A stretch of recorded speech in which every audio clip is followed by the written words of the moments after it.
This is my way. This me like it, but this one is mine. This my best friend. Hey, this is my way. BTB reacts. This is my weapon. It's me. Hey, it's 2025. It's the first episode of BTB Reacts for 2025. I am BTB Griller, and I appreciate everybody for coming through. There's a lot going on, and I feel like the BTB take on it is much needed, and we like to share these moments with everybody, you know. And then when they give us this media, you know, people just feed off of it and take it for face value. So it's good to, you know, add a little bit of realness, a little bit of gorilla to it. Let's get into this. If you're not living under a rock, or you just happen not to care too much about this entertainment stuff, you probably don't know. But if you do know, Druski and Odell Beckham Jr. were just named in a Diddy lawsuit that was already going on. We talking about Diddy. It's 2025. Diddy goes to court in 2 months? Yeah, May 5th. Sean Diddy Combs' trial for sex trafficking and other charges is scheduled to begin on May 5th, 2025. The trial will take place at the Daniel Patrick Moynihan, what the hell is that? Courthouse in New York City. All right.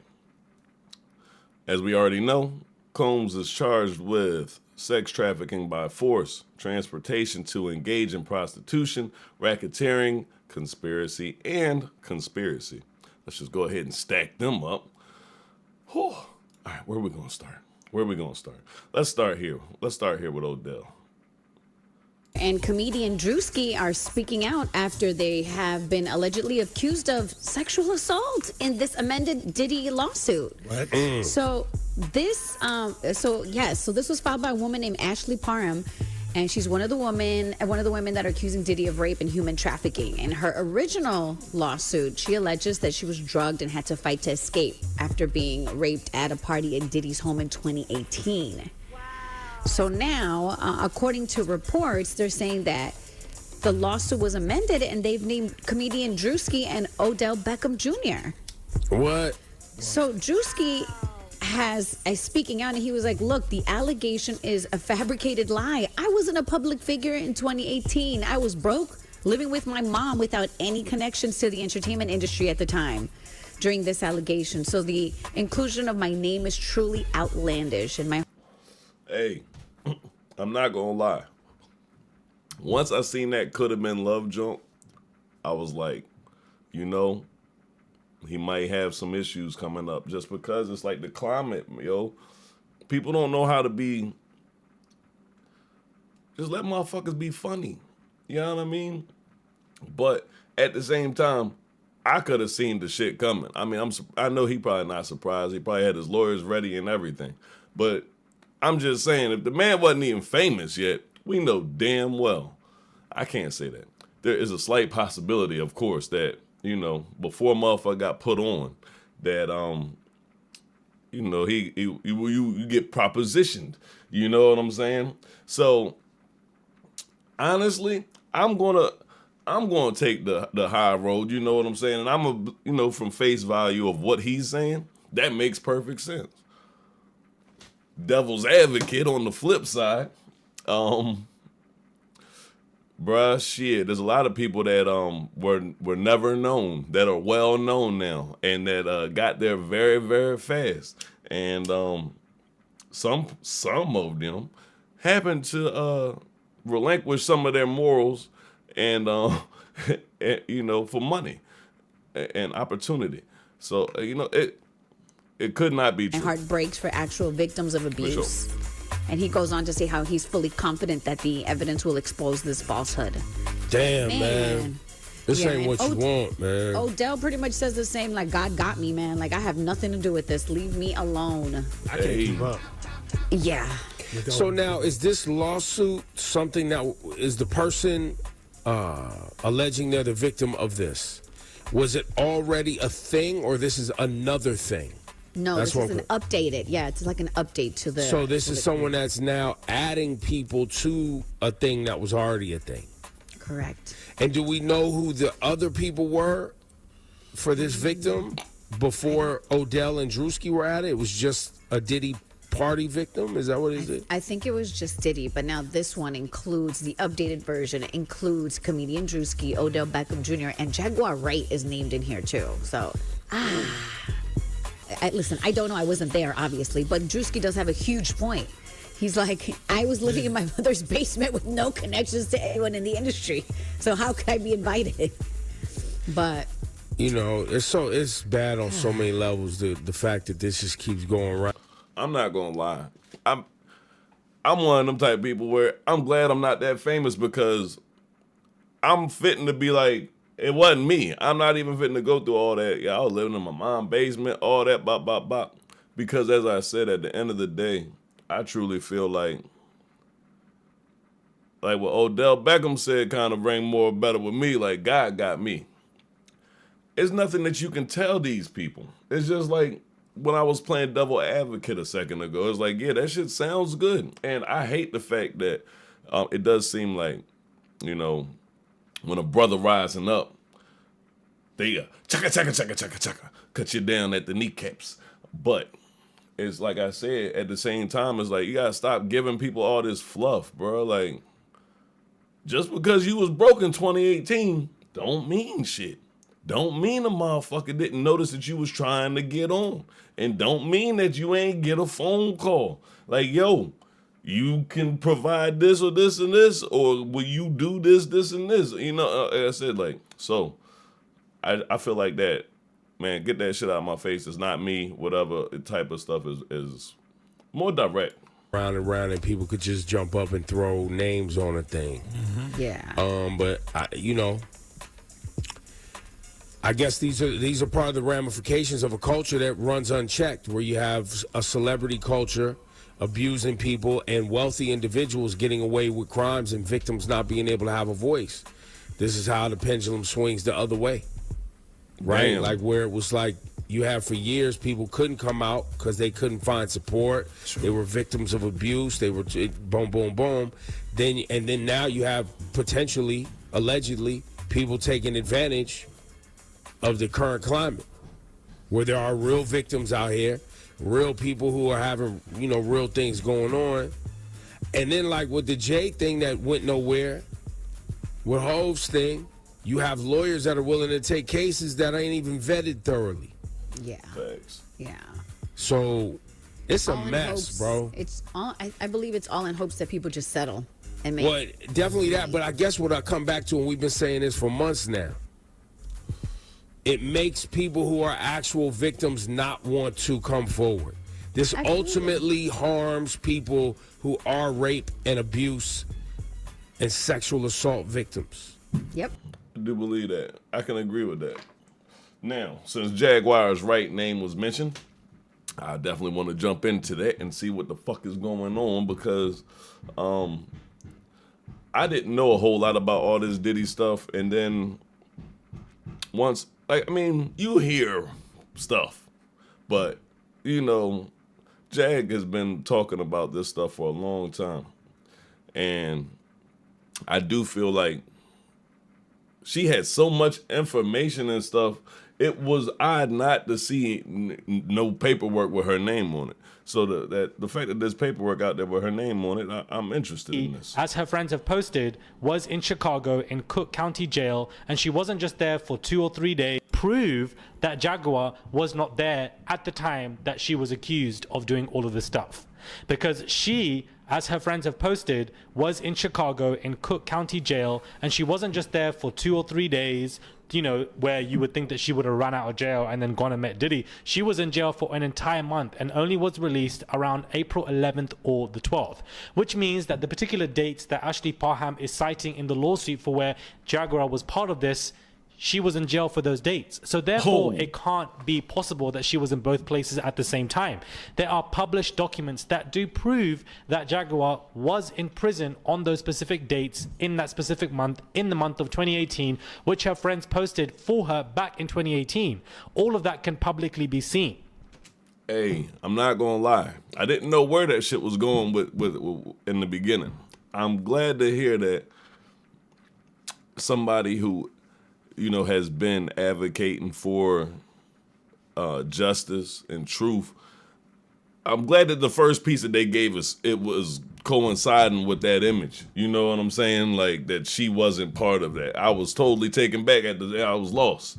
So that's good. So that in itself debunks the fact that Jaguar was even involved in this conversation. She was listed in this lawsuit. The lawsuit, was reviewed by me and many other individuals who are now speaking about it. But there needs to be updates to this conversation. And if there are updates to the news, I would hope people are posting updates similar to this, because she basically has been debunked from this lawsuit. Why would her name be mentioned? Why would Ashley Parham mention her name and say that this is what she was doing, that you identified Jaguar to be this person, when proven published documents prove that that actually isn't the case and that she was not physically there? I believe Jaguar also has broken her silence on this conversation and said that this is all lies and that she wasn't mentioned, but she was there for 35 days in that prison. End of February until mid-April. So how could she be transporting people in SUV vehicles, as the lawsuit states, if she was also in prison, which can publicly be proven? If that's a direct lie, which it is in regards to Jaguar, does that mean that there are other lies in a lawsuit? Because my thing is this: if there's one inaccuracy in a lawsuit, there's most likely going to be a lot more in a lawsuit. Makes sense. I don't understand why this has taken place. Another conversation is about Ariel Mitchell Kidd. I have vocally discussed on my channel numerous times about my disdain for Ariel Mitchell Kidd. She was the same lawyer who was representing Courtney Burgess, where he came out publicly to say that he knows who's on these, P. Diddy tapes, and then of course he went to court to submit information and etc. And he was the one apparently about to release stuff in regards to a book or something like that. And basically what she was doing, Ariel Mitchell Kidd, it just made no sense at all as a lawyer. Very sensationalist, very headline catchy, very much, posting inaccuracies in her work and whatever she was trying to do. I ain't worried about the lawyer too tough. We're gonna keep on moving over here now. Let's keep it moving. All right, now back to Druski. Druski a wild boy. He a funny motherfucker though. I don't. In total, Druski's name is actually or a meme, and his comedy just has this way of reflecting and predicting in real life situations. But now Druski has found himself wrapped up in the Diddy situation, as he and his friend and popular wide receiver Odell Beckham Jr. have been listed in some of these Diddy accusations. But the claims they are throwing around here are honestly so outlandish that it almost makes this hard to believe. Now, yesterday was when this bombshell would hit the timeline. In the matter of Ashley Parham versus Sean Diddy Combs, an amended complaint names 2 more plaintiffs and several additional defendants, including Odell Beckham Jr., Druski, and a myriad of other people. So previously, it was just Ashley Parham versus Sean Diddy Combs, and then a couple John Does that were not listed, and now those John Does, and then a couple John Doe's 1 and 3. Janice Combs, Big Homie CC. All right, so what I'm pretty much getting is everybody who was additional is somebody who's speaking out against this shit. That's what it looks like. Other than Druski. Druski ain't said shit. Not that I know of. Druski and Odell, I ain't seen them say shit. But Jag, we know she's speaking out. Well, I don't know, I can't say about that one. Big Homie CC, we know he been out here talking about stuff. and a myriad of other people. So previously it was just Ashley Parham versus Sean Diddy Combs, and then a couple John Does that were not listed, and now those John Does, the main ones, have been listed as Druski and Odell Beckham Jr. In total, Druski's name is actually listed 45 different times in this lawsuit, but these are the key details that really make everyone think that this is pretty far-fetched. Defendant Diddy then instructed another defendant Doe to also violate plaintiff defendant Doe, who has been determined to be defendant Druski, is what they're alleging. They say instead of immediately violating the plaintiff, defendant Druski doused plaintiff with more oil and lubricant and then jumped on top of the plaintiff's naked and oiled body, treating it like a slip and slide, and knocking the wind out of the plaintiff due to his enormous size. So they're saying Druski was in there slipping and sliding all around. Defendant... Hey, why they try to play Druski like that? Hey, yo. Oh, shit. They say he looked like a beach whale out there. Druski then caught himself from sliding over the plaintiff's oiled body, and off the bed, he then began violating the plaintiff through her reproductive parts. While defendant Druski was violating the plaintiff, defendant Diddy sat in a chair near the bed and began pleasuring himself while recording plaintiff's violation by defendant Druski. Another party's phone fell on the bed near the plaintiff. The plaintiff then attempted to grab the phone, but it slipped out of her hands and onto the floor due to the oil/lubricant that had been doused all over her person by defendants Diddy and Druski. Obviously, at this point, the baby oil is like infamous in this Diddy case. For those of you who don't remember, they claim that they discovered over 1,000 bottles of laced baby oil in Diddy's house. And they seized cases and cases of the kinds of personal lubricant and baby oil that Combs' staff allegedly used to stock hotel rooms for the freak-offs. More than 1,000 bottles altogether. Defendant Diddy began laughing at plaintiff's attempt.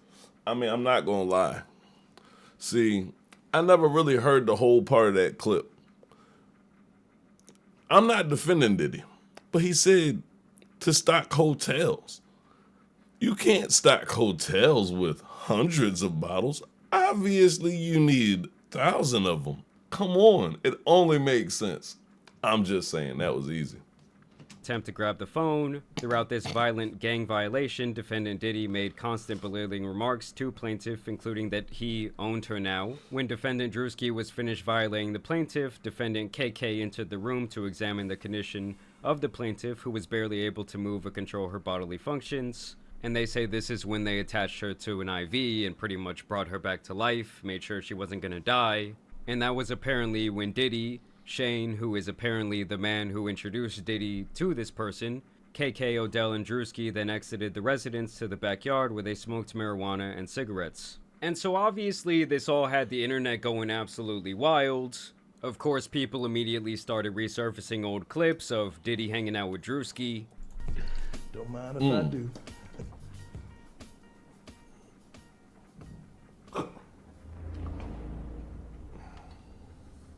They were basically saying that this clip hits different now, as it was also rumored that Diddy had been lacing drinks at his infamous parties. I wouldn't.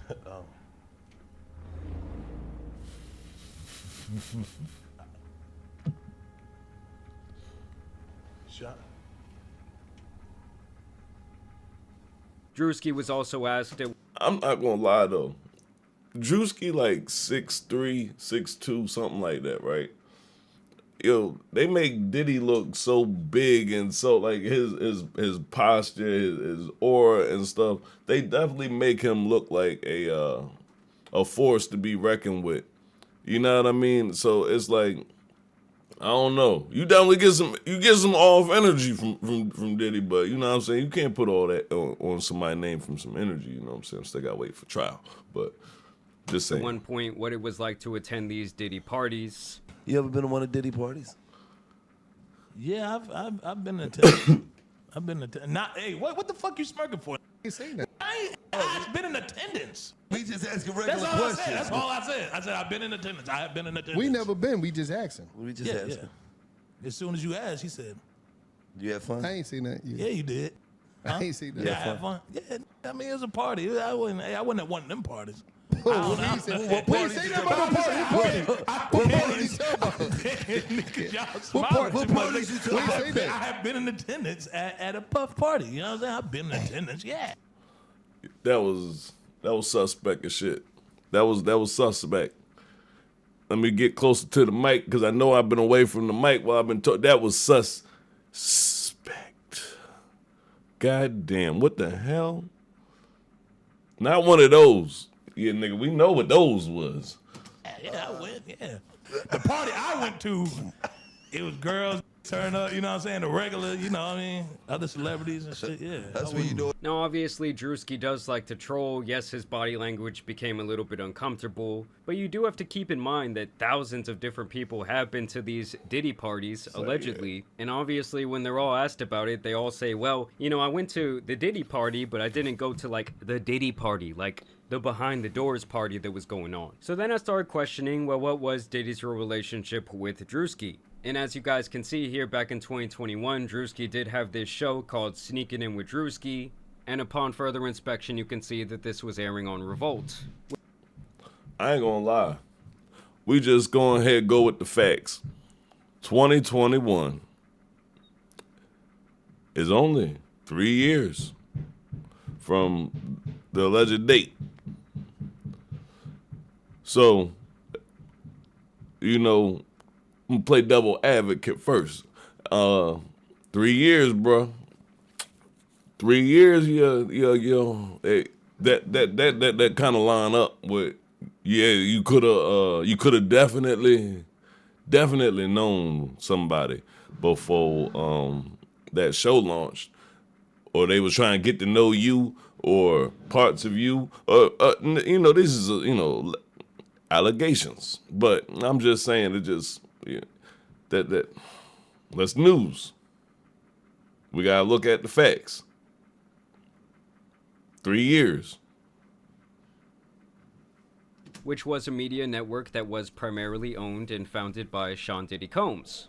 And although he no longer owns any shares in the company, back in 2021 he was still running that shit, and he presumably gave that opportunity to his boy Druski. I also thought that this little tidbit was interesting because Odell Beckham Jr. and Druski have been friends for quite a few years now. Baltimore Ravens wide receiver Odell Beckham Jr. struck up a friendship with Druski upon finding his videos and invited the comedian to stay at his home during the COVID-19 pandemic. And obviously the pandemic was back in early 2020, and that's where these dates really start not matching up, because the defendant is saying that this happened on March 23rd, 2018, way before Druski was even remotely famous or known online, where the defendant says that this guy Shane invited the plaintiff over to his home to assist him with his cancer medications because he stated he was weak and unable to open his medications. She says upon her arrival that this guy Shane wanted to give her a ride in his new car, and she says this is when this guy Shane pretty much set her up for the violation that allegedly involved Diddy, Druski, and OBJ.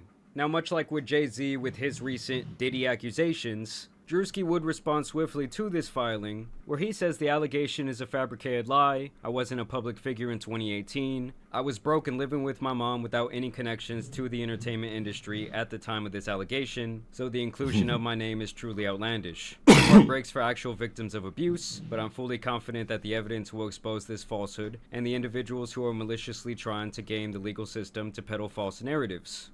So he kind of has the same stance that Jay-Z had back a couple months ago, saying this whole thing is a bunch of bullshit and the timeline isn't even really adding up. And of course, when something like this comes out, you're gonna have a lot of people running with the story, like this tweet that went viral where this girl says, I can't believe hashtag Odell Beckham Jr. and hashtag Druski are in this new Diddy lawsuit taking turns violating this girl. Wow.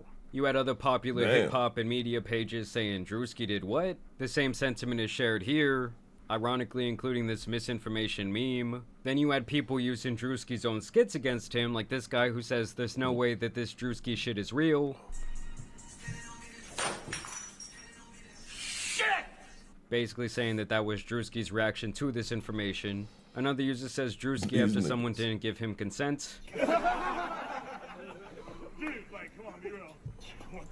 This guy specifically seems to really be leading the charge when it comes to these Druski jokes about this very serious situation. He says Druski's lawyer right now. We got good and bad news. Good news, we got your payment, buddy. Bad news, they gave you life. Sayonara. So yeah, it's just crazy to see this guy's own skits and various statements being used against him at this point, even if it is a joke. These are the type of things that people try to get off online, and they do end up going viral. And it's really all just for a couple little Twitter shekels and a little bit of clout. Like, it's not worth making this type of weird, shitty joke, whether you believe he's guilty for some reason or not. Because honestly, I think it's a whole bunch of nonsense. And it leads to other people making more serious statements like this. Okay, so now that Druski was named in the Diddy lawsuit for a gang violation, this creepy skit he made in 2022 about guys getting girls drunk to have sex with them is aging so horribly. And it's like, does the person that posted this not understand that the entire point of this skit was to pretty much dog out guys that act like this? Like, the whole point of the skit is to say the guys who act like this are pieces of shit. Now, here is a clip from 4 months ago of this news network and of the lawyer representing this woman, Ashley Parham, in this case, and now these other two Jane Does, speaking on behalf of her client and the entire situation. Well, her attorney says she was in her 30s at the time of this alleged violent attack. It happened just about half a mile away from the Orinda police station here in a quiet neighborhood about 6 years ago. So yeah, 6 years ago, long before Druski was known at all. Ashley Parham says in 2018, Diddy and his entourage violently gangbang style her in Orinda. Her attorney, Ariel Mitchell, says it all started when she met a man named Shane Pierce at a bar in Contra Costa County, who began a FaceTime call with Diddy. She actually made a quip about Mr. Combs having something to do, that she didn't like him because he had something to do with Tupac's murder. The lawsuit says Parham believed Pierce invited her over to set her up to be by Diddy. The Contra Costa County Sheriff's Office told us in a statement, a report was taken on March 23rd, 2018. We take these cases seriously, and detectives thoroughly investigated the accusations. It was later determined the claims were unfounded. And that does make things a little bit more interesting for me, because obviously a legitimate report was made at that time, but even back then the police say, well, we found no wrongdoing. As a matter of fact, they're saying we don't believe this ever even happened. She also reported the incident to Walnut Creek Police and Orinda Police without naming Diddy, as she felt she would not be believed. The woman who lives there confirms Pierce lived there, but that he was too sick with cancer and ALS to have done this. She also says Pierce did not know Diddy. So they're saying this guy has not only cancer, but also ALS. Now, if I really want to get into my conspiracy bag, I want to note here that I think that this all could just be a mastermind smokescreen being set by Diddy and his legal team. It's like Pokemon, okay? The accuracy goes down once you set the smokescreen. Because recently, the case against Jay-Z has been dropped without prejudice, which I believe means that they cannot, like, try to bring it back up in court. They cannot try Jay-Z again for the same thing. Obviously, there was a lot of holes in the timeline of that story. The accuser's own father said that he doesn't remember any of that taking place. And overall, the timeline and the series of events, especially when she came out on that news segment, just really were not adding up. And when the decision by the judge was made public and that entire thing was dismissed, Sean Combs' legal team would put out this statement. Today's complete dismissal by the 1-800 attorney is yet another confirmation that these lawsuits are built on falsehoods, not facts. For months, we have seen case after case filed by individuals hiding behind anonymity, pushed forward by an attorney more focused on media headlines than legal merit. Just like this claim, the others will fall apart because there is no truth to them. Sean Combs has never essayed or trafficked anyone, man or woman, adult or minor. No number of lawsuits, sensationalized allegations, or media theatrics will change that reality. We will continue to fight these baseless claims and hold those responsible for these false claims. This is just the first of many that will not hold up in the court of law. And that's why I have the feeling that this entire thing is a bit of a smokescreen. Because if you have enough of these outrageous allegations coming out, it allows you to kind of start poking holes and giving a little bit of reasonable doubt to accusations that could actually be legit. And it's like the more outlandish they get, like describing Druski as using her as a slip and slide and then the timeline not adding up at all, it just hurts the case for people who are possibly actual victims of abuse at the hands of P. Diddy. And at this point, it's like Diddy seems so seemingly stuck in this corner that it's like that's all they can do to kind of like alter the public perception a little bit. And as these cases start getting knocked down and dismissed, it kind of starts the social programming and people start to think, well, maybe these other things aren't real either. And obviously on the other end of the spectrum, you're going to have a whole bunch of people just bringing up false claims because they want a payday, they want a settlement. It's just the way they describe the entire series of events. You know, his theory's not bad. I mean, that shit makes sense as well. A lot of shit makes sense. A lot of shit makes sense. The fact that that there are real victims, it makes it kind of difficult because it's like when you have real victims and you know some of these situations is like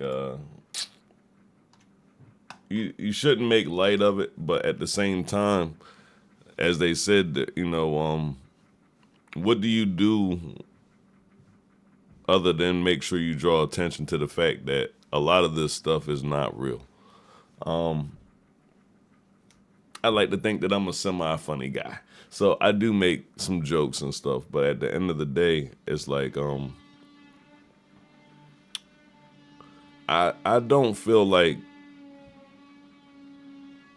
we should be, you know, so quick to jump to, you know, the memes and all of that stuff. Eventually, they're gonna start using that shit like defamation of character. Yeah, they're gonna start using it like that because I feel like it does a whole lot of damage. You know, Druski, he got a lot of motion right now. He got a lot of things going on right now. And the timing of everything, you know, it's like that could have been house. I think that was great for the culture. You feel me? I feel like some of it was a little bit raunchy, you know what I'm saying? And you know what I mean, perpetuate some ratchetness and bop. But I feel like as far as in creativity and, you know, entertainment from, it just felt, you know what I mean, it was funny.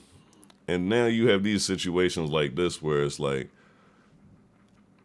it kind of gives you like that elephant in the room effect, that awkward taste. You know what I mean? Like, you know, like that type of time.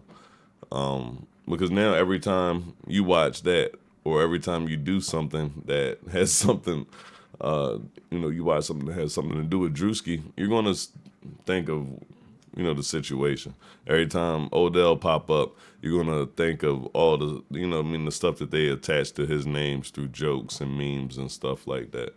But as far as in my reaction to this, to be honest, I don't think, I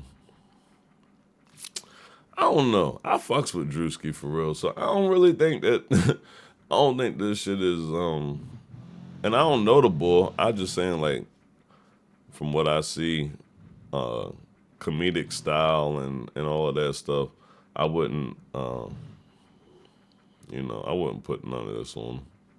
Nope. But with that being said, that's the update. That's the reaction. I'm BTB Griller. Make sure that y'all stay tuned. We'll be back. And, you know, always got that point of view for y'all.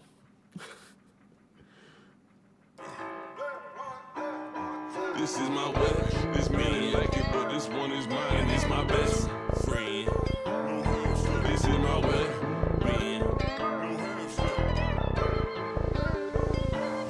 This is my weapon. It's me.